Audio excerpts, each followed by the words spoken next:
Radījums tāds valsts skatītāji pēc mās reklāmas paušas kopā ar jums, un mums ir tāds visai tāds patīkams stāsts, ko parasti, Sevišķi meitenēm tas patiks. Meitenēm ļoti patīk, jā. Kā sievieti atpazīt un iepazīt pēc kurpēm? Kā iepazīt? Vajag tikai paskatīties, piemēram, vai ne? Jā, uz vienu konkrēto dziedātāju. Jā, un tā ir Olga Rajecka, un atbildes būs rokā. Uzskaits, jā. Jo šodien Olga Rajecka vienam Latvijas iedzīvotājiem bija gatava parādīt savu mega lielo kurpju kolekciju un paskaidrot, kāpēc sievietēm skaistas kurpes ir svarīga dzīves sastāvdaļa. Skatāmies. Dziedātājas Olgas Rajeckas vārds īpašus komentārus neprasa. Tautā viņu dēvē par leģendāru Latvijas mūziķi, kuras enerģiskums, harizma un pozitīvais skats uz dzīvi iedvesmojas nevienu jauno talantu. Pirmo reizi uz skatuves dziedātāja kāpusi 14 gadu vecumā, un jau 36 gadus Olga ar savām dziesmām priecējusi simtiem tūkstošiem cilvēku. Olga ir tiešām arī sava tā vēstures lapus, ko viņa ir ierakstījusi, teiksim, lasot to grāmatu. Atceroties arī ne jau no bērnības, bet vispār no dzīves, kad Olga ir nozīmīga latviešu daļa estrādes mūzikā. Viņai, var teikt, ir arī tāda krāsaina dzīve bijusi un ir vēl joprojām. Un Olga dod savu enerģiju, teiksim, visiem Latvijas iedzīvotājiem ar tām dziesmām, Imanta Kalniņa dziesmu Seoli. Olga ir ierakstījusi savu lapusi latviešu mūzikā, es domāju. Olgas var teikt, ka tas ir cilvēks spridzeklis. Tā ir sieviete ar eleganci, ar šarmu, ar raksturu, ar mērķtiecību un neatlaidību.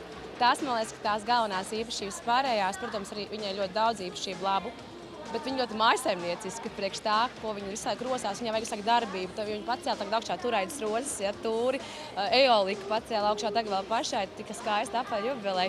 Tā ir tā vecā skola, zin. Tas ir daudziem jauniem izpildītājiem pietrūkst tā spēka, kas viņai vēl ir šodien.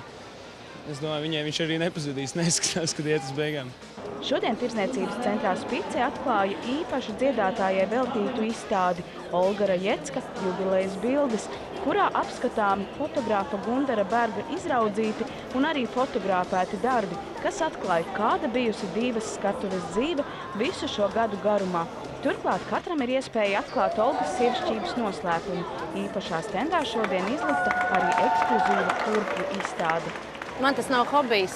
Man katrs kurpju pāris vēsta kaut kādu vēstījumu vai arī pilnīgi tāds vēsturisks. Ja? Jo katram kurpju pārim ir savs kostīms klāt, savs skatuves tērps un, protams, arī rotas, ja? Neizbēgamās rotas lietas. Un, kurps man ir tāda stabilitāte. Tā kā es jau teicu šodien, kad kurpēm jābūt tādām, lai tu stabili justos uz zemes, lai tu stāvētu vēl stabilāk arī uz skatuves. Katram košajam apavu pārim ir savs dzīves stāsts, un tie visi ir piedzīvojuši uzstāšanos. Šīs te krēles, ko man Marija atveda no Anglijas, ja, piemēram, šīs kurpes Rādņu Medņu koncertā es dziedāju. Es atceros tās, to zābaciņus, tie bija speciāli patmalnieces tērpam. Man bija tērps izveidots, ja, un atnāca man draudzene Ināra ar tiem zābakiem. Inārai gan ir cits izmērs, ja, un viņa teica, viņas taču man piestāv. Es viņas ņēmu un vilku, viņas labi, ja piestāv, pat aizgāja kedām jau uz koncertu. Katram ir savs stāsts. Es tev, piemēram, šīm te es esmu filmējusies un lekus, un man jau bija viens klips, kas dzīvo tanī pusē ar kurpēm, ja? Bet tas bija ļoti sen, tas bija 90. gadā.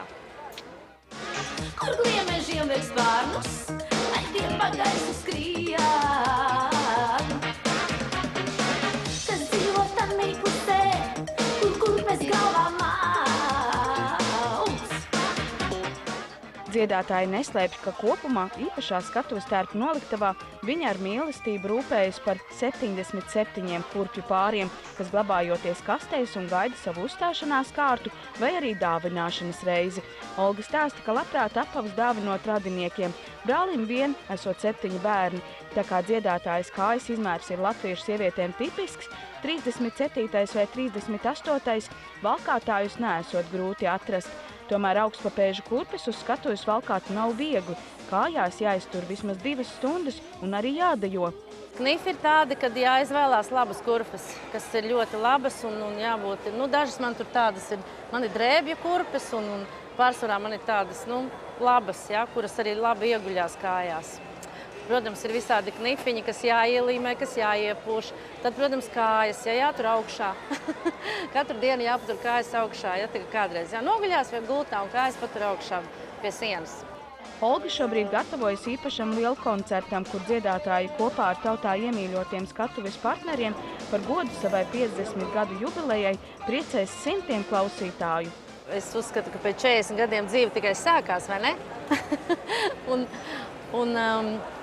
Es varu pateikt to, ka es vēl zinu, ka man viss kaut kas interesants būs, bet man tagad ir jānobeidz kaut kāds posms. Ja? Šis ir atkal viena posma tāds nobeigums. Inese Supe, Edgars Jākapsons, Tautas balss. Jā, tālāk skatītāji, bet kāds cits stāsts. Bērnu gribam, bet nevaram to atļaut.